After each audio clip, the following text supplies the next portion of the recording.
Shalom. I'm Marie Pilchowski, and here's something to think about on this week's Torah portion.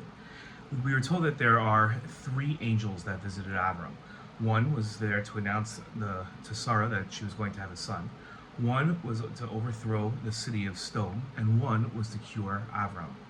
There was a need for three different men, Rashi explained, and not just one, because these men were really angels, and angels do not carry out two missions at the same time. Why can't angels carry out two missions? That's our question of something to think about. And my idea is that unlike people who are complex and multifaceted beings, angels are identified by only one trait. People are physical. They can be divided because of that physicality, and they can be divided both physically and in the abstract in terms of who they truly are. But angels aren't physical, and therefore they have no division. Therefore, they can only be identified by one characteristic, by one trait, their one mission. Shalom. Shalom, I'm Marie Pilchowski, and this is something to think about on this week's Torah portion. There were three angels that visited Avraham. One was to announce to Sarah the birth of a son, one was to overthrow Sodom, and one was to cure Avraham.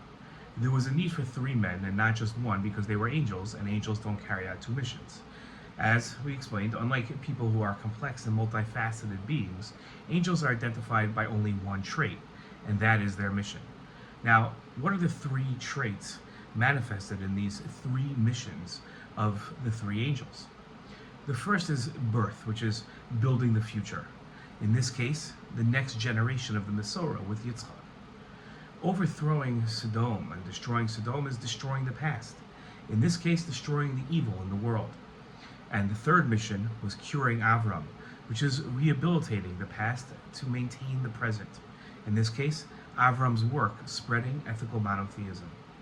To develop their strength, the Jewish people need to build the future, destroy the evil past, and maintain the development of the present. Shalom. I'm Rabbi Vayera Complete, and this is something to think about on this week's Torah portion. There were three angels that visited Avraham. One was there to announce to Sarah the birth of a son. One was there to overthrow Sodom, and one was to cure Avraham. There was a need for three men and not just one because they were angels, and angels don't carry out two missions at once. Unlike people who are complex and multifaceted beings, angels are identified by only one trait, their one mission. Rashi added that Raphael, who was the angel that healed Avraham, went from Avraham's tent to rescue Lot from Sodom. Now, if one angel does not carry out two missions, how could the angel Raphael, who healed Avraham, have another mission, to save Lot? Now, healing Avraham and saving Lot were actually one mission, because Raphael wasn't called back in between the two. Since both healing Avraham and saving Lot are maintaining the present and not destroying the past or building the future, as the other missions were of delivering the news of the birth of Yitzchak, or the destroying the past of the news of destroying Sodom, they are considered both saving Lot and rescue and rehabilitating Avraham as the exact same mission because they fall into the same category. That's something to think about on this week's Parsha. Shalom.